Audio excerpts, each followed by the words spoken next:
بالله التوفيق. الحمد لله الملك الجبار الواحد القهار، وأشهد أن لا إله إلا الله وحده لا شريك له رب السماوات والأرض وما بينهما العزيز الغفار، وصلى الله على النبي المصطفى المختار وعلى آله وصحبه الأخيار. أما بعد، رب اشرح لي صدري ويسر لي امري واحلل عقدة من لساني يفقهوا قولي. اللهم انفعنا بما علمتنا وعلمنا ما ينفعنا وزدنا علما. اللہ رب العزت کی توفیق سے ہماری کتاب عمدۃ الاحکام کی مختصر شرح اور ترجمہ کے اندر ہم پہنچے ہیں کتاب البیوع میں، اور اس سے پہلے ہم نے کتاب الطہارہ، کتاب الصلاۃ، اسی طرح کتاب الزکوٰۃ اور کتاب جو لاسٹ ٹائم ہم نے کتاب الزکوٰۃ اور کتاب الصیام کو پڑھا، اور ترتیب کے اعتبار سے ہمیں کتاب الحج کتاب البیوع سے پہلے پڑھنی چاہیے تھی، لیکن انشاءاللہ چونکہ حج کے ایام میں چند مہینے باقی ہیں تو ہم کتاب الحج حج کے ایام میں جا کر پڑھیں گے. اور اب ہم شروع کرتے ہیں کتاب الحج کے بعد کتاب البیوع کو. بیوع اصل میں جمع ہے بیعن کی. بیعن کہتے ہیں خرید و فروخت کو. بیعن کس کو کہتے ہیں؟ خرید و فروخت. قرآن مجید کی آیت ہے وَأَحَلَّ اللَّهُ الْبَيْعَ وَحَرَّمَ الرِّبَا. اللہ رب العزت نے بیع کو، خرید و فروخت کو حلال قرار دیا، اور اللہ رب العزت نے ربا یعنی سود کو حرام کیا. تو خرید و فروخت یہ حلال ہے اور سود کی لین دین یہ حرام ہے. تو یہ جو بیع ہے قرآن مجید سے بھی ثابت ہے، خرید و فروخت، اشیاء کی لین دین نبی کریم صلی اللہ علیہ وسلم کی احادیث سے بھی ثابت ہے، اور اہل اسلام کے اور جو اہل علم اور فقہ ہیں ان کے آپس میں اجماع سے بھی یہ ثابت ہے. تین جو بنیادی مصادر ہیں تینوں سے خرید و فروخت ثابت ہوتی ہے. قرآن مجید کی جو آیت کریمہ آپ کے سامنے پڑھی احادیث سے ثابت ہے، جو کہ ابھی ہم ساری احادیث پڑھیں گے انشاءاللہ، اور اجماع سے ثابت ہے خرید و فروخت بالکل جائز ہے. اب امام صاحب رحمہ اللہ نے، آپ ان کی کمال درجے کی فقہ دیکھیے کہ انہوں نے کتاب البیوع کو ذکر کیا عبادات کے بعد، کیونکہ احکام و مسائل کی کتاب ہے نا، تو اس کتاب کو انہوں نے شروع کیا تھا کتاب الطہارہ سے، طہارت کے مسائل، پھر اس کے بعد نماز، روزہ، حج، زکوٰۃ، ایسے ہی ہے. تو عبادات کو بیان کرنے کے بعد سب سے پہلے کیا ذکر کیا؟ کتاب البیوع. کیونکہ ہمیں عبادات کرنے کے لیے لازماً اپنی ضروریات زندگی کو بھی پورا کرنے کی ضرورت ہے. ظاہر بات ہے ہم کچھ کھائیں پیئیں گے تو اللہ رب العزت کی عبادت کر سکیں گے، ہم کچھ کمائیں گے تو زکوٰۃ ادا کر سکیں گے.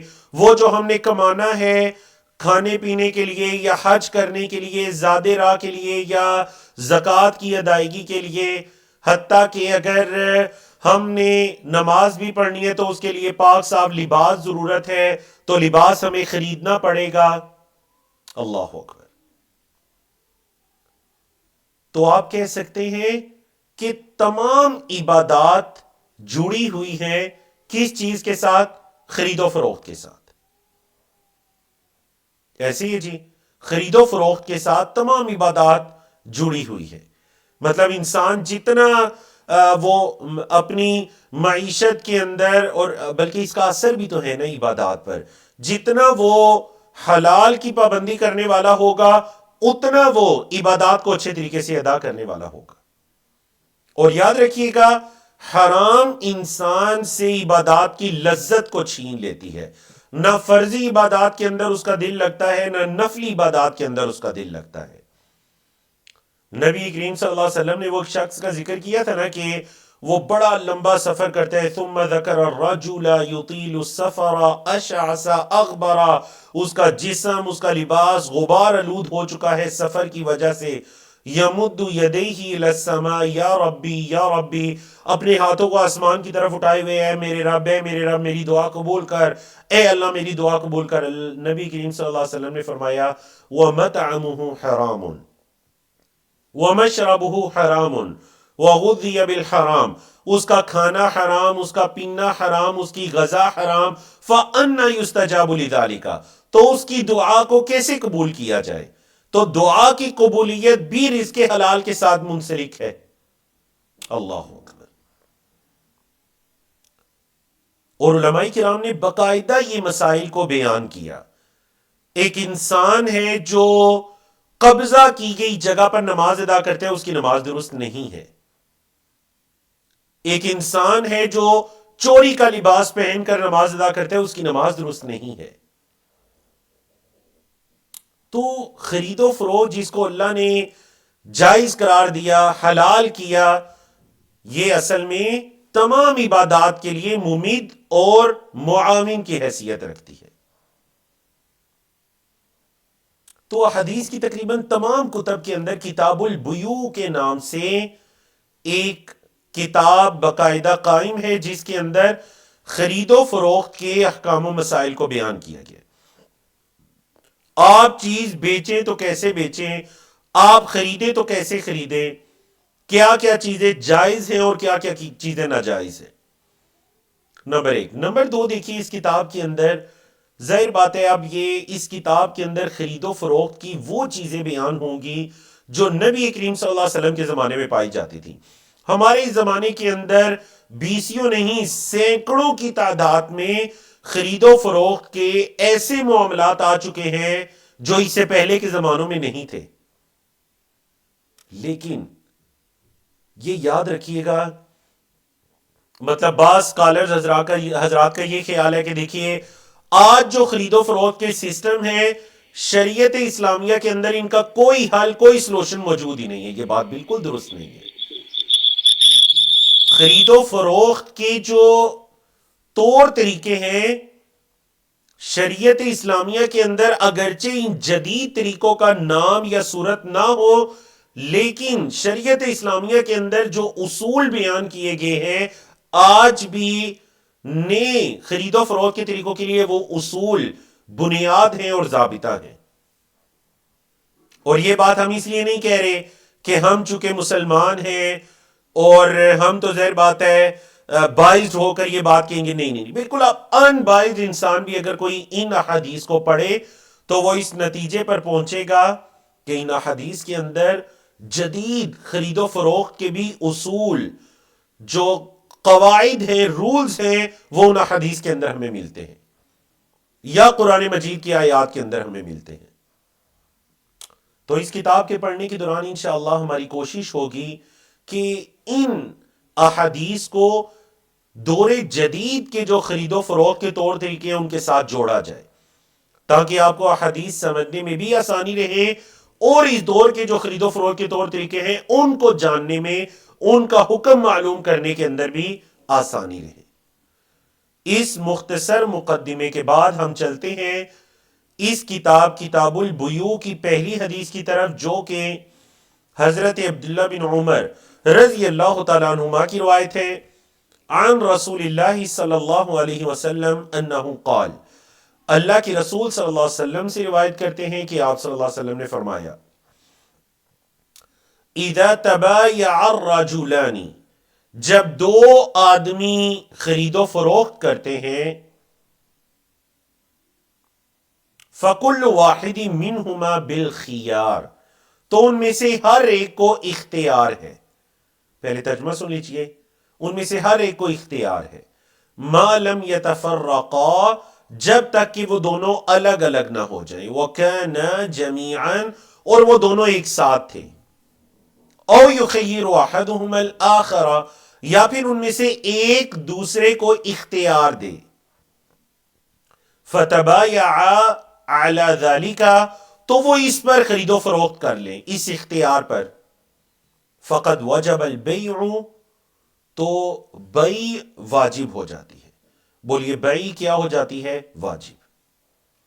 اچھا، یہ جو نیچے لفظ ہے نا القین الحداد، یہ غالباً پچھلی حدیث سے آگے ہیں، یہ اس حدیث کے اندر نہیں ہے، چونکہ پیچھے کتاب الحج چل رہی تھی تو کتاب الحج کے اندر یہ الفاظ ہیں، کتاب البیوع میں نہیں۔ حدیث کا ترجمہ آپ نے سن لیا، اب اس حدیث کو سمجھیے اور اس کے احکام و مسائل جانیے اور شریعت کی آسانیاں دیکھیے. دو آدمی خرید و فروخت کرتے ہیں، اب وہیں پر وہ بیٹھے ہوئے ہیں، اس نے یہ چیز خرید لی، اس کو رقم ادا کر دی یا اس چیز کے بدلے میں جو بھی کوئی چیز دے دی، رقم دے دی، آپس میں ان کا یہ ڈیل طے پا گئی. پھر خریدنے والے کو یہ محسوس ہوا کہ میں نقصان میں ہوں یا کسی بھی وجہ سے مجھے یہ ڈیل نہیں کرنی چاہیے، تو وہ اس کو کہتا ہے کہ میں یہ سودا نہیں لینا چاہتا، ڈیل کینسل، آپ یہ واپس لے لیجئے. تو شریعت یہ کہتی ہے کہ اگر وہ مجلس ایک ہے، وہیں پر بیٹھے ہوئے ہیں، وہی بات چیت چل رہی ہے، اگرچہ ڈیل فائنل بھی ہو گئی ہے، ان دونوں کو اختیار ہے، بیچنے والے کو اختیار ہے کہ اس کو کہے میں نہیں بیچنا چاہتا، واپس کر دے، اور خریدنے والے کو بھی اختیار ہے کہ وہ کہے کہ میں نہیں خریدنا چاہتا، آپ واپس لے لیجئے. ان دونوں کو اختیار ہے. یہ مطلب ہے فَكُلُّ وَاحِدٍ مِّنْهُمَا، مشتری اور بائع ہے جی، سیلر اور پرچیزر، جو بیچنے والا ہے خریدنے والا ہے، دونوں کو اختیار ہے. بالخیار، وہ اختیار ہے ان کو. کب تک اختیار ہے جی؟ کیا آنے والے 2 3 4 5 دن تک اختیار ہے؟ نہیں، فرمایا ما لم یتفرقا، جب تک وہ الگ الگ نہ ہو جائیں. وہ کان جمیعا، اور وہ دونوں وہاں جمع تھے. الگ الگ ہونے سے مراد یہ ہے کہ یہاں پر خرید و فروخت ہو رہی ہے، ڈیل ہو رہی ہے، سب کچھ طے ہو گیا، دونوں اٹھ کر چلے گئے، ایک نے اپنی راہ لے لی، دوسرے نے اپنی راہ، یہ تفرق ہے.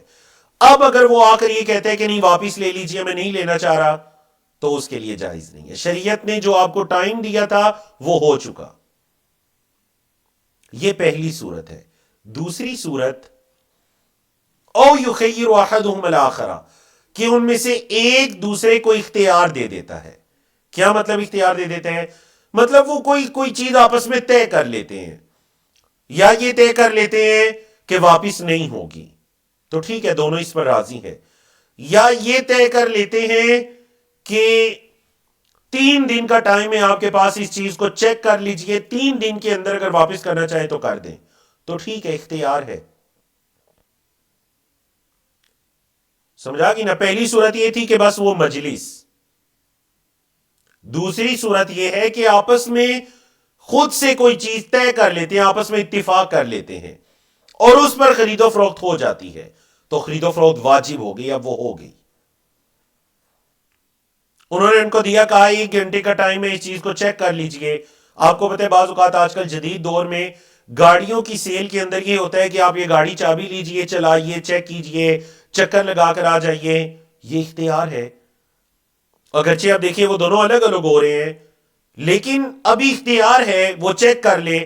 یا وہ یہ کہتے ہیں میں 2 3 دن اس کو استعمال کروں گا، اس کے بعد آپ کو بتا دوں گا کہ لینا ہے یا نہیں، تو ٹھیک ہے. شریعت کہتی ہے آپ کو اختیار ہے، آپ آپس میں طے کر سکتے ہیں دونوں رضامندی کے ساتھ.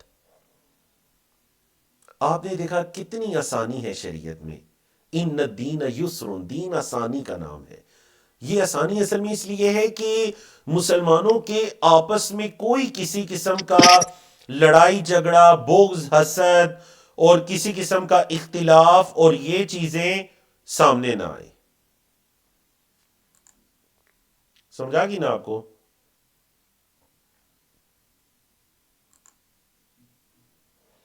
تو شریعت نے یہ کہہ دیا کہ اختیار ہے، اگر نہیں پسند تو اسی مجلس میں واپس کر دیجئے.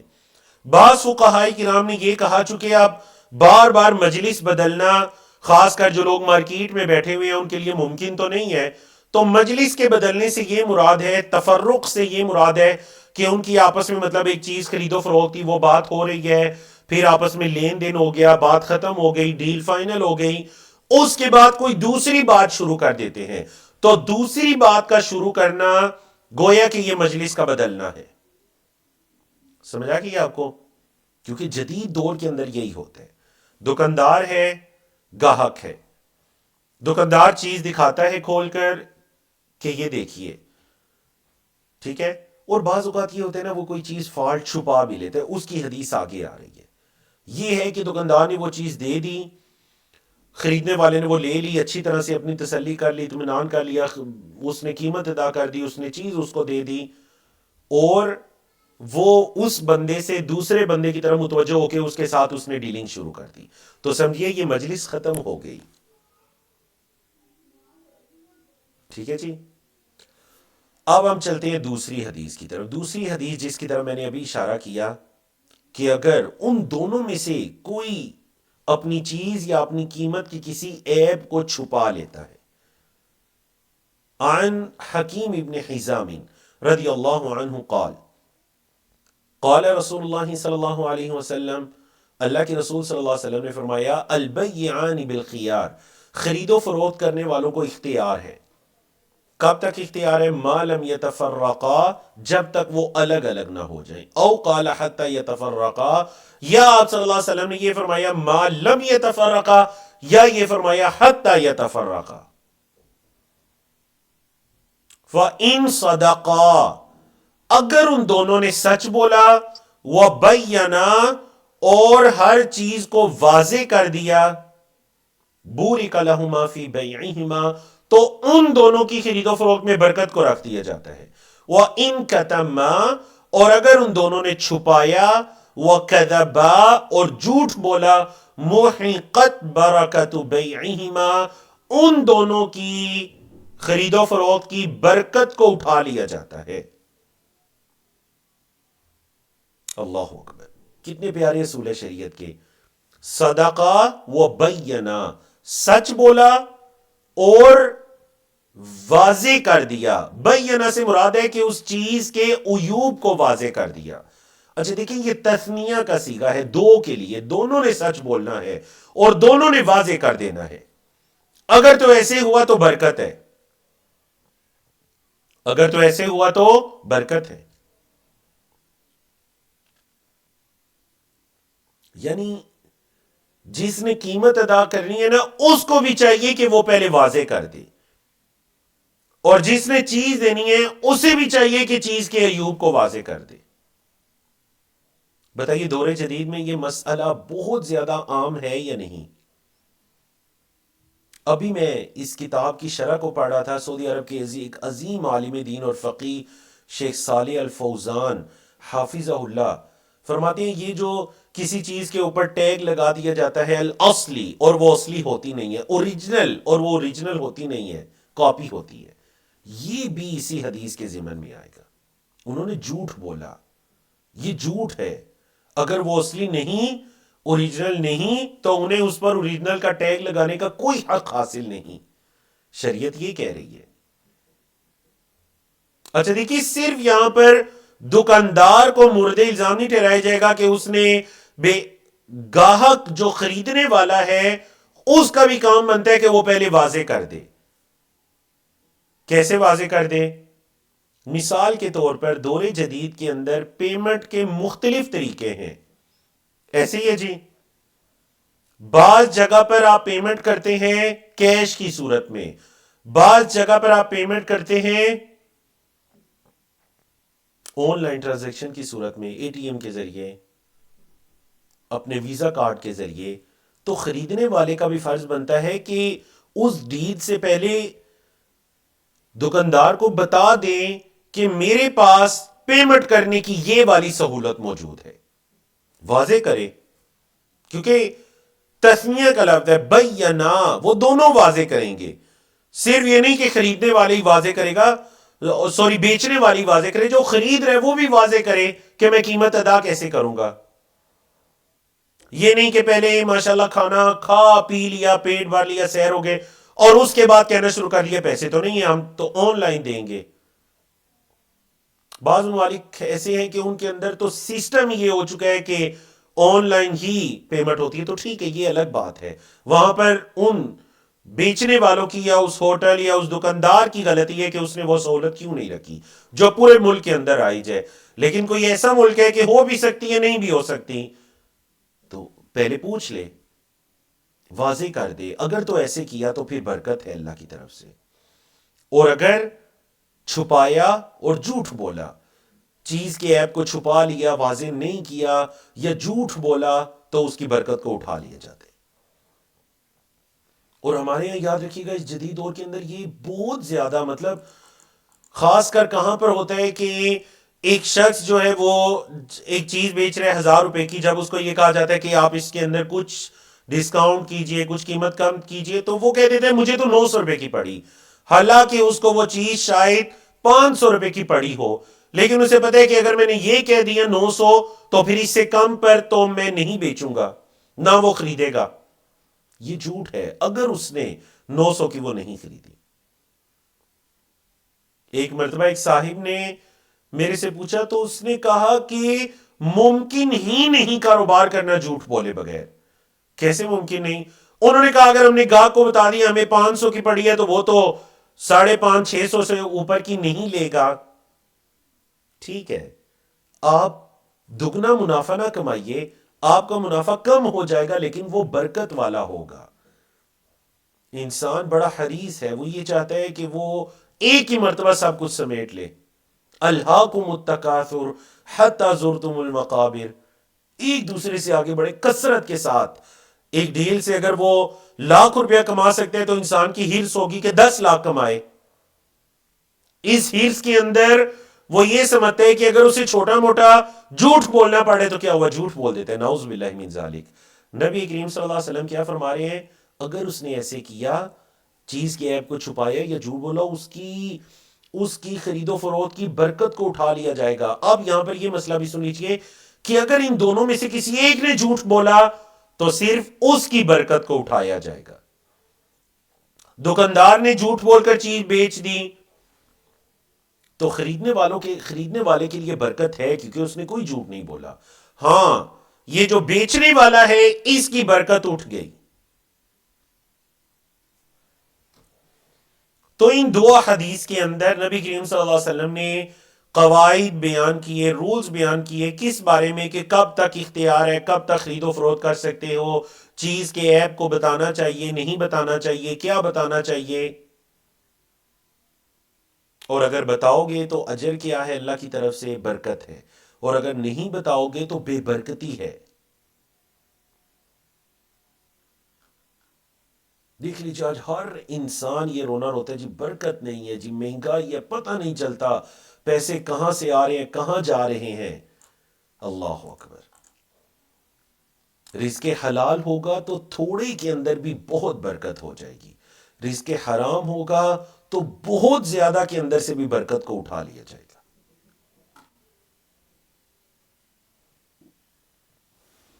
اب آتے ہیں ایک اہم ترین چیپٹر کی طرف جو کتاب البیوع کے اندر سب سے اہم چیپٹر ہے، اور وہ ہے باب ما نہی عنہ من البیوع.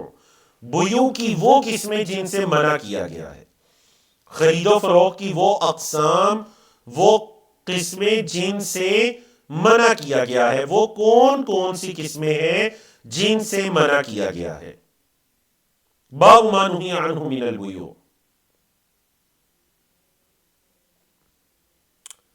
حضرت ابو سعید الخدری رضی اللہ تعالیٰ عنہ کی روایت ہے ان رسول اللہ صلی اللہ علیہ وسلم نہا عن المنابذہ.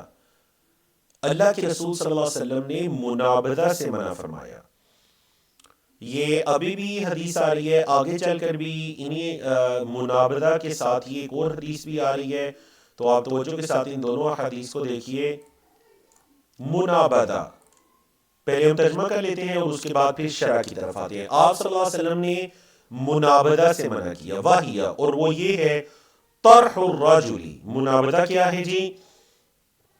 طرح الرجل ثوبہ، آدمی کا اپنے کپڑے کو پھینکنا، بالبیع، بیچنے کے لیے، الی الرجل، دوسرے آدمی کی طرف، قبل ان یقلبہ او ینظر الیہ، اس سے پہلے کہ وہ کپڑے کو الٹ پلٹ کر کے دیکھے یا اس کپڑے کو اوورال دیکھے، جانچ پڑتال کر لیں. یہ ہے منابذہ. وَنَهَا عَنِ الْمُلَامَسَةِ، ملامسہ سے بھی آپ صلی اللہ علیہ وسلم نے منع فرمایا. وَالْمُلَامَسَةُ، اور ملامسہ کیا ہے جی؟ لمس الثوب لا ينظر الیہ، کپڑے کو چھونا دیکھے بغیر، لمس کرنا دیکھے بغیر، یہ ہے ملامسہ. ٹھیک ہے جی. اب آتے ہیں اس کی شرح کے ساتھ، اور آپ نے ذرا غور سے دیکھنا ہے کہ یہ تو ایک قدیم زمانے کے نام ہے نا. نبی کریم صلی اللہ علیہ وسلم کے دور میں اور آپ سے پہلے بھی زمانے جاہلیت میں ایسے خرید و فروخت ہوتی تھی. تو اس کو ہم جدید جو مسائل ہیں خرید و فروخت کے جدید صورتیں ہیں اس پر کیسے امپلیمنٹ کر سکتے ہیں. غور کیجئے اس زمانے کے اندر ایک خرید و فروخت ایسے ہوتی تھی کہ ایک آدمی دوسرے آدمی کی طرف ایک کپڑا پہنتا تھا. یہ کپڑا تو مثال ہے کوئی بھی چیز ہو سکتی ہے, خریدنے کی کوئی بھی چیز ہو سکتی ہے. وہ یہ کہتا ہے کہ یہ چیز اس کی طرف پھینک کر یہ کہتا ہے آپ نے خریدی, وہ کہتا ہے میں نے خریدی, دیکھے بغیر اور اس کو چھوئے بغیر, الٹ پلٹ جانچ پڑتال کیے بغیر پھینک کر کہتے تم نے لی, وہ کہتے میں نے لی.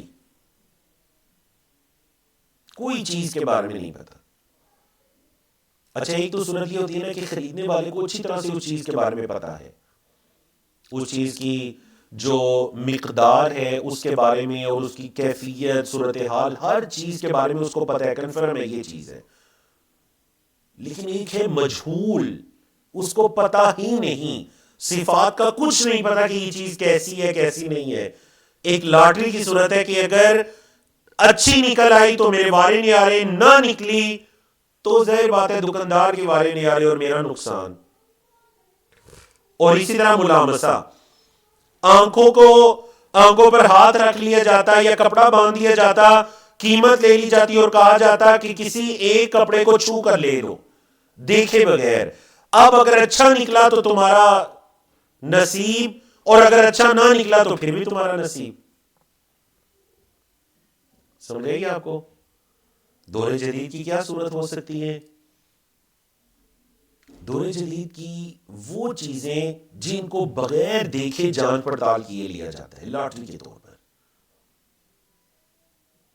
ہے جی, جسے وہ کہتے ہیں لک کو آزما لیجئے, آپ لکی ہیں یا ان لکی ہیں, آزما لیجئے, یہ اتنی قیمت دے دی اور پھر اس کے بعد ٹرائی کر لیجئے, شاید آپ کی یہ قیمت جائے باڑ میں اور شاید کہ آپ کو اس قیمت پر اس سے 100 گنا زیادہ کوئی چیز مل جائے. بالکل جائز نہیں, آپ صلی اللہ علیہ وسلم نے اسے منع فرمایا, یہ حرام کی ایک قسم ہے.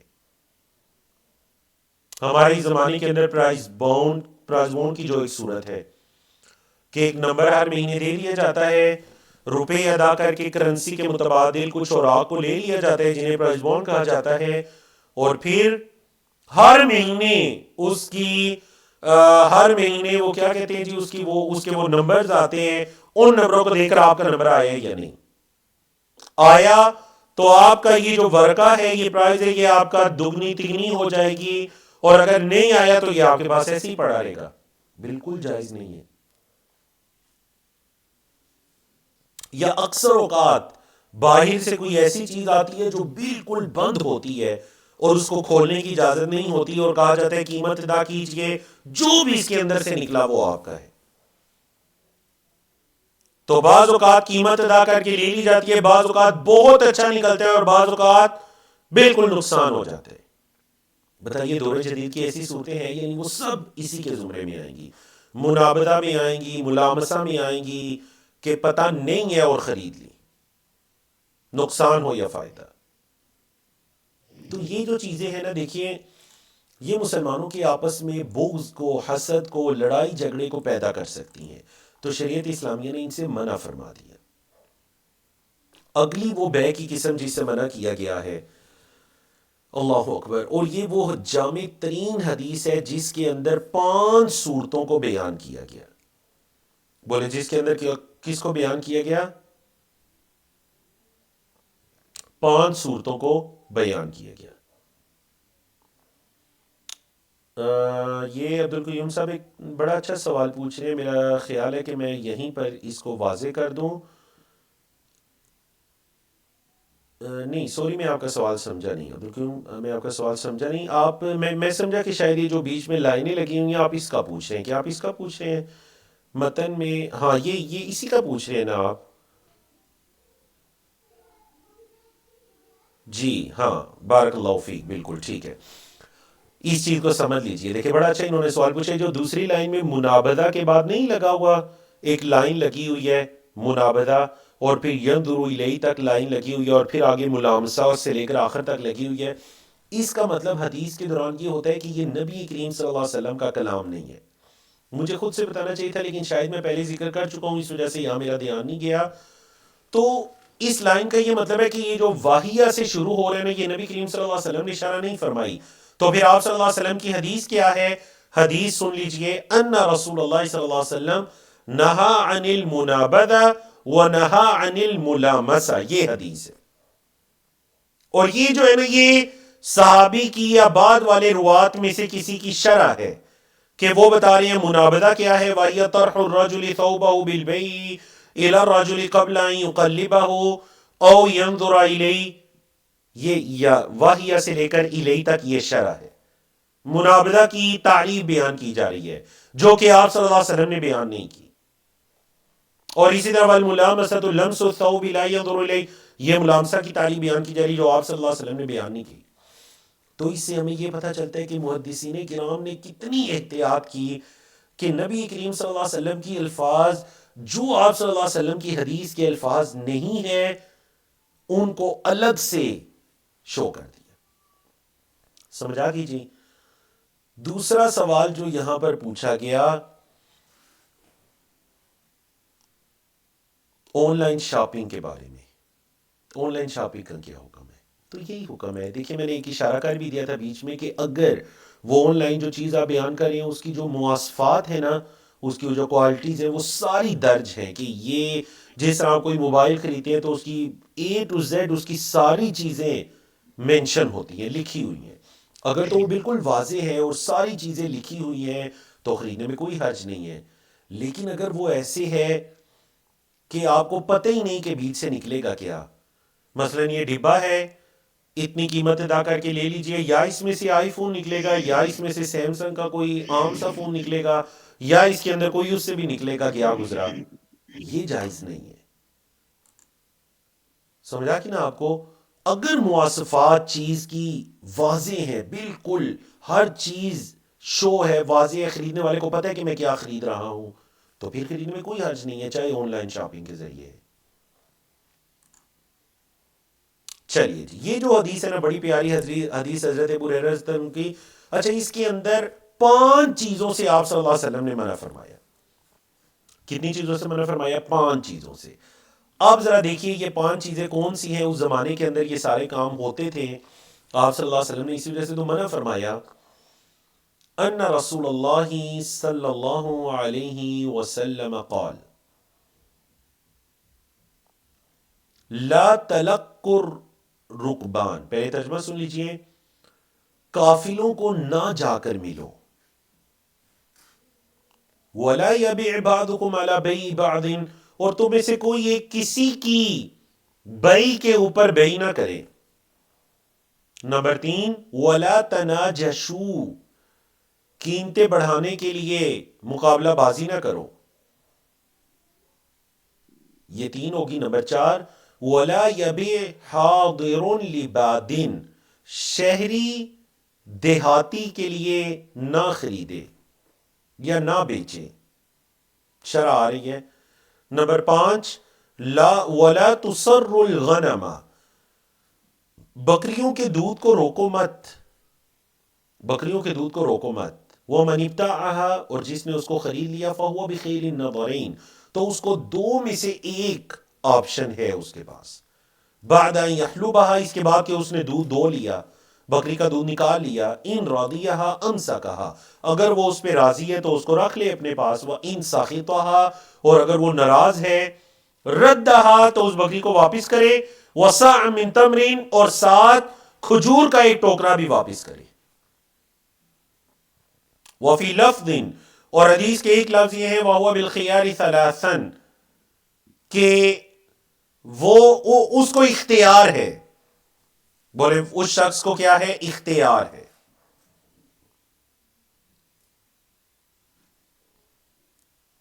اب ہم آتے ہیں اس حدیث کی شرح کی طرف کہ یہ 5 چیزیں جن سے آپ صلی اللہ علیہ وسلم نے منع فرمایا یہ ہیں کیا. سب سے پہلی صورت یہ ہے لا تلقوا الرکبان. لا تلقوا الرکبان. اس زمانے کے اندر ہوتا یہ تھا، اور دیکھیے گا موجودہ دور میں یہ کیا صورت ہو سکتی ہے. اس زمانے میں یہ ہوتا تھا منڈیوں کے اندر تاجر بیٹھے ہوئے ہیں کہ چلو دیہات سے یا دائیں بائیں سے جو آئے منڈی کے اندر ہم اس سے وہ چیز خرید لیں.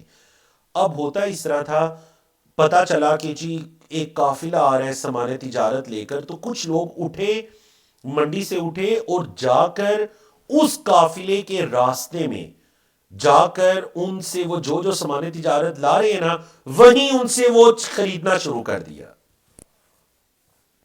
رقم ان کی جمع رکمان، قافلے، قافلوں کو جا کر نہ ملو، مطلب ان کو آنے دو منڈی میں، جو سامان لا رہے ہیں منڈی کے اندر دیکھنے دو ان کے سامان کی کیا قیمت ہے۔ جب اگر تم جا کر وہیں ان کو ملے گو تو اس سے بہت خرابی پیدا ہوگی۔ ایک خرابی تو یہ کہ جو بازار کا پورا سسٹم ہے وہ درم برم ہو جائے گا، ہر جگہ ہی بازار لگ جائیں گے۔ دوسری خرابی یہ پیدا ہوگی کہ وہ تم کیوں جا کر انہیں مل رہے ہو کہ اگر وہ منڈی آ گئے تو اثر ریٹ پر وہ چیزوں کو بیچیں گے، تو میں پہلے سے جا کر ان کو میں پہلے سے جا کر راستے میں ان سے ان کی چیز خرید لوں تاکہ انہیں اثر ریٹ کا پتہ ہی نہ چلے۔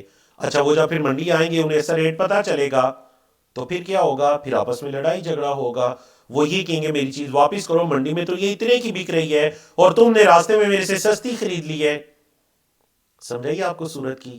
تو اس لیے نبی کریم صلی اللہ علیہ وسلم نے فرمایا کہ قافلوں کو جا کر نہ ملو، انہیں پہنچنے دو بازار کے اندر، اچھی طرح سے دیکھنے دو کیا حساب کتاب ہے، منڈی میں کیا چیز کیسے بک رہی ہے، کتنے کی بک رہی ہے، اس کے مطابق انہیں ڈیلنگ کرنے دو۔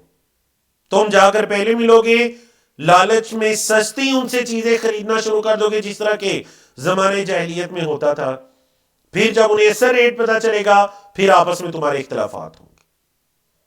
سمجھا کہ آپ کو پہلی صورت؟ اب آئیے دوسری صورت جس سے منع کیا، تو بلکہ اس کو نا ہم ذرا موجودہ دور کے ساتھ اس کی مطابقت کرتے جاتے ہیں۔ وَلَا تَلَقَّوُا الرُّكْمَانِ میں کیا صورت آ سکتی ہے؟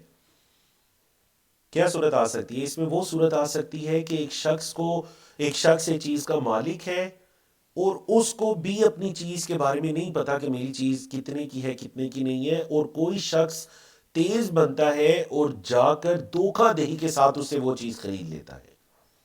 بالکل جائز نہیں ہے۔ ٹھیک ہے جی، یہ بالکل ایسے ہی ہوگا جیسے وہ قافلہ آیا تو جا کر پہلے ہی اس سے وہ چیز خرید لی، ان کو پتہ ہی نہیں چلنے دیا کہ اصل میں ریٹ ہے کیا۔ دوسری صورت وَلَا يَبِعْ بَعْضُكُمْ عَلَى بَيْعِ بَعْضٍ، تم میں سے بعض نہ خرید و فروخت کریں کسی کی بے پر۔ کیا مطلب کسی کی بے پر؟ مطلب یہ کہ دو شخص کھڑے ہوئے آپس میں ڈیل کر رہے ہیں، ایک کا سودا ہو جاتا ہے، مطلب اس نے 100 روپے کی ایک چیز خرید لی، پاس ایک شخص کھڑا تھا، جب اس نے خرید لی تو پھر یہ اس کو کہتا ہے کہ آپ اس کو نہ دیں، مجھے دیں، میں آپ کو 110 روپے دیتا ہوں یا 120 روپے دیتا ہوں۔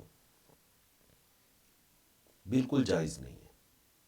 ہاں ایک صورت ہے کہ خریدنے والا یا بیچنے والا خود یہ چاہتا ہے کہ چلے ٹھیک ہے، اگر آپ چلے 100 دے رہے ہیں، رکے میں آپ کو نہیں دے سکتا 100 روپے میں، آپ بتائیے آپ کتنی دیں گے، تو وہ کہتا ہے میں آپ کو 120 دے دوں گا، یہ جائز ہے۔ بولی کی ایک سسٹم ہو جاتی ہے، بولی آ رہا ہے وہ بالکل جائز ہے، لیکن بولی کے اندر جو چیز جائز نہیں ہے وہ آگے آ رہی ہے وَلَا تَنَاجَشُوا۔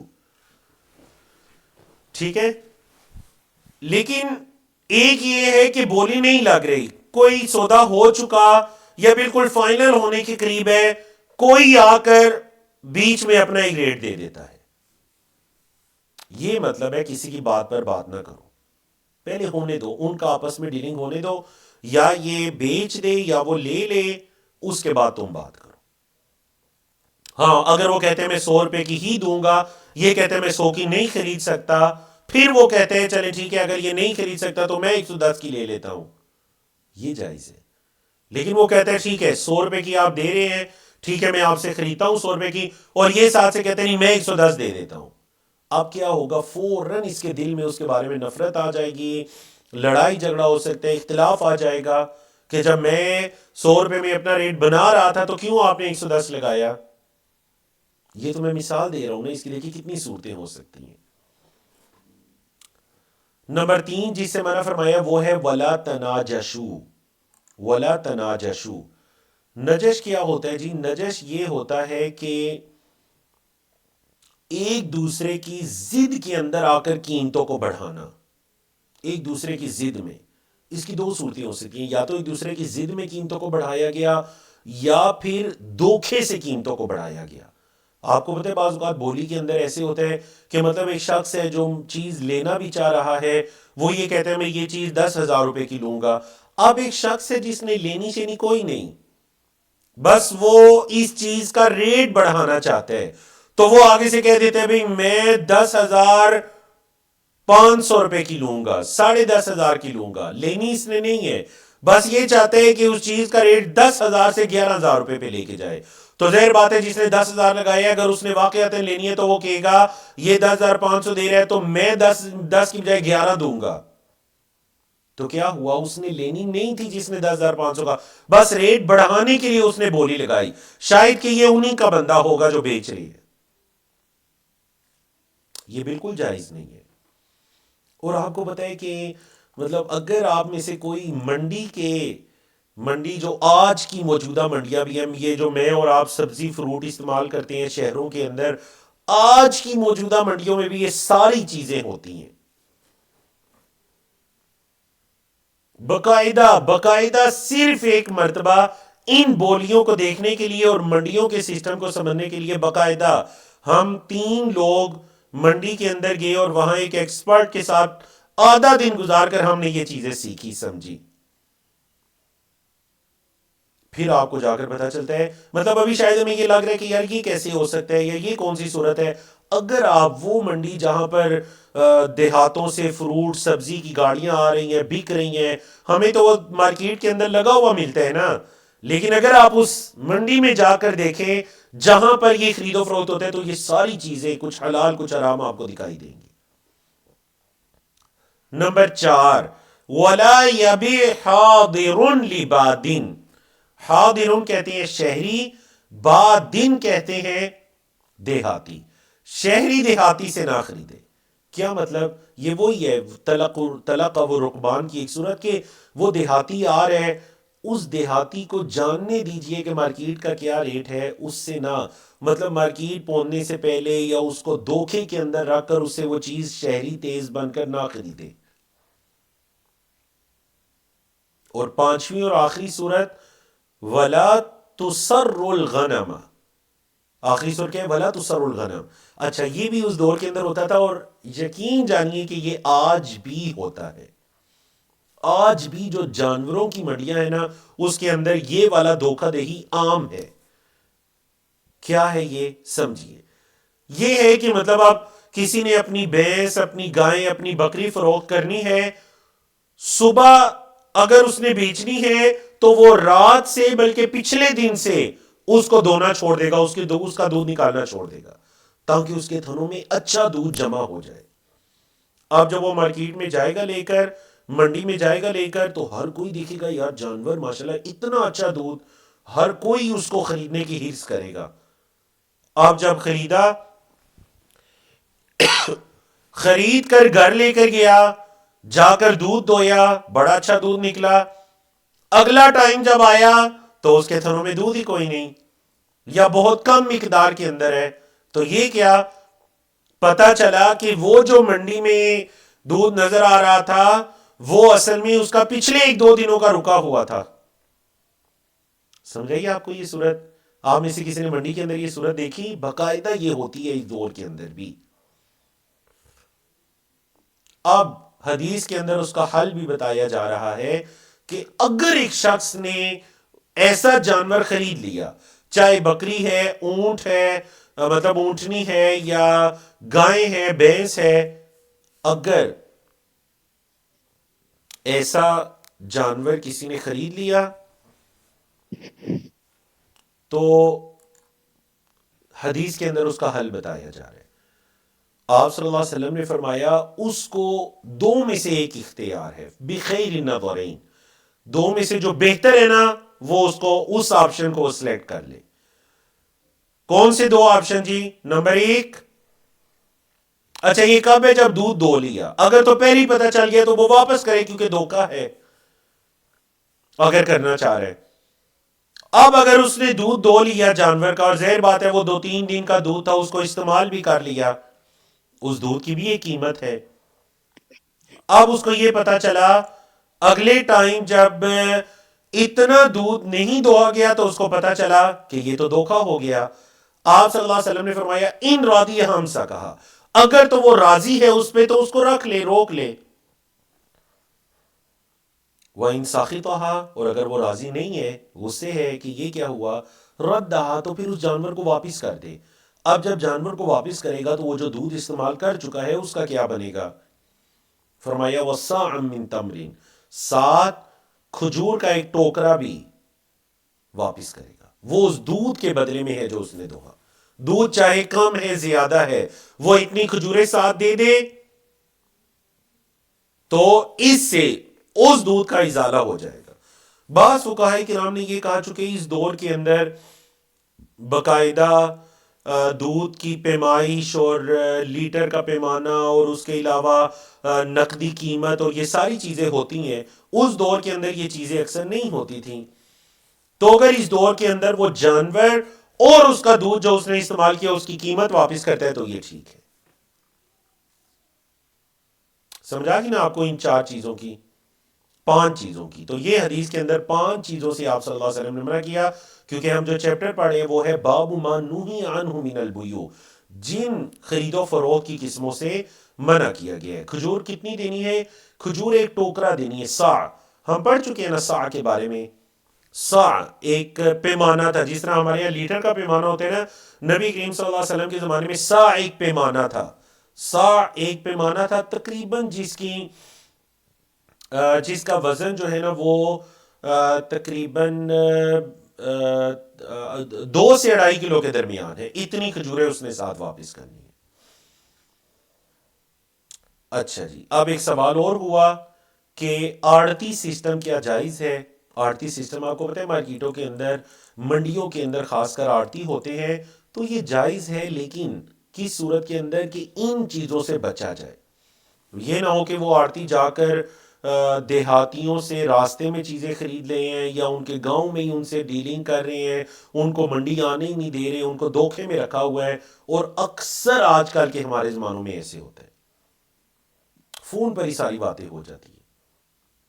ٹھیک ہے جی, آپ سامان بھیج دیجئے, اگر تو چلیں ٹھیک ہے, وہ راضی ہیں سامان بھیجنے پر, انہیں مارکیٹ کے سارے ریٹ قواعد ساری چیزوں کا پتہ ہے, لیکن ایک ہے کہ وہ آڑتی ان کو مارکیٹ میں آنے ہی نہیں دے رہا, انہیں مارکیٹ میں آنے ہی نہیں دے رہا, اور وہ یہ چاہتے ہیں میں مارکیٹ میں بیٹھا رہوں, اس کی قیمت ہر چیز کو کنٹرول کرتا رہوں, دیکھتا رہوں, اور ان سے ان کی چیز سستے داموں بیچ کر ادھر مہنگے داموں بیچتا رہوں.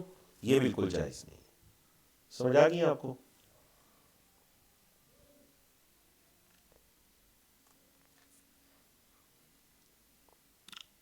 یہ والی حدیث پڑھ لیتے ہیں, آخری حدیث. ٹھیک ہے جی. ان عبد الله بن عمر رضی اللہ عنہما ان رسول اللہ صلی اللہ علیہ وسلم نہا عن بیع حبل الحبلتی وکان, اب شرح آ رہی ہے, یہ جو لائنوں کے درمیان ہے شرح ہے. نبی کریم صلی اللہ علیہ وسلم نے منع فرمایا اس بیع سے. کون سی بیع سے؟ حبل الحبلہ, حبل الحبلہ سے منع فرمایا ہے. آپ سمجھیے حبل الحبلہ ہے کیا, اور دیکھیے کہ یہ بیع ہمارے اس دور کے ساتھ کیسے منسلک ہو سکتی ہے. وَكَانَ بَيْعًا, اور یہ ایسی خرید و فروخت تھی, يَتَبَايَعُهُ أَهْلُ الْجَاهِلِيَّةِ, اہل جاہلیت جو تھے نا وہ یہ بیع کرتے تھے, خرید و فروخت کرتے تھے. كَانَ الرَّجُلُ يَبْتَعُ الْجَزُورَ, ایک شخص اونٹنیاں وغیرہ خریدتا تھا. کب تک؟ اِلَىٰ أَن تُنْتَجَ النَّاقَةُ, یہاں تک کہ یہ اونٹنی جنے گی, یہاں تک کہ یہ اونٹنی کوئی بچہ پیدا کرے گی. ثُمَّ تُنْتَجُ, پھر پیدا کیا جائے گا, الَّتِي فِي بَطْنِهَا, جو اس کے پیٹ میں ہے, جو اس کے پیٹ میں ہے پھر وہ پیدا کیا جائے گا. تو کیا کرتے تھے اہل جاہلیت کے, ایک شخص اونٹنی کا سودا کرتا اس شرط پر کہ اونٹنی جنم دے گی ایک بچے کو, پھر وہ بچہ آگے کسی اونٹ کو جنم دے گا, تو تب جا کر اس چیز کی قیمت ادا کی جائے گی. ٹھیک ہے جی. اگلی صورت دیکھیے. قیلا, کہا گیا کہ انہو کانا یبیع الشارفہ وہی الکبیرۃ المسنہ، بڑی عمر کی ایک اونٹنی وہ اس کو بیچے گا، بِنِتَاجِ الْجَنِينِ الَّذِي فِي بَطْنِ نَاقَتِهِ، اس بچے کی پیدائش، یعنی وہ بچہ جو پیدا کرے گا جو اس اونٹنی کے پیٹ میں ہے، مطلب وہ اونٹنی حاملہ ہے، وہ کہتے ہیں ٹھیک ہے میں آپ کو یہ بیچتا ہوں لیکن اس کی قیمت تب ادا کروں گا جب اس کے پیٹ کے اندر جو بچہ ہے جب آگے اس کی نسل چلے گی تو پھر میں آپ کو ادا کروں گا۔ سمجھ آ گئی نا آپ کو؟ تو یہ کہاں پر فٹ ہو سکتے ہیں جی؟ یہ فٹ ہو سکتا ہے کہ قیمت کو کسی ایسی مجہول چیز کے ساتھ معلق کر لیا جائے جو پتہ نہیں ہونی ہے یا نہیں ہونی، اونٹنی جنے نہ جنے، آگے کچھ پیدا ہو نہ ہو، اچھا پھر جو ہو وہ کیسا ہو کیا ہو، آگے وہ جن سکے نہ جن سکے، ایسی مجہول چیزوں کے ساتھ شرط لگا دینا یہ بالکل جائز نہیں ہے۔ تو وہ خرید و فروخت کرتے ہوئے ایسے بیچ میں کوئی نہ کوئی مجہول چیز لے کر آ جایا کرتے تھے، یہ بالکل جائز نہیں ہے، کیونکہ شریعت کے اندر بڑی واضح ہے، شریعت بڑی واضح ہے کہ آپ خرید و فروخت کیجئے، لین دین کیجئے۔ ایک یہ ہو سکتا ہے کہ وہ شخص یہ کہتا ہے میں یہ چیز خریدتا ہوں لیکن اس کی قیمت میں آپ کو 1 سال کے بعد ادا کروں گا، تو ٹھیک ہے، ایک اس نے وقت محدد کر لیا، اگر وہ بیچنے والا راضی ہے تو اس میں کوئی حرج والی بات نہیں ہے، ٹھیک ہے آپ 1 سال بعد قیمت دے دیجئے گا۔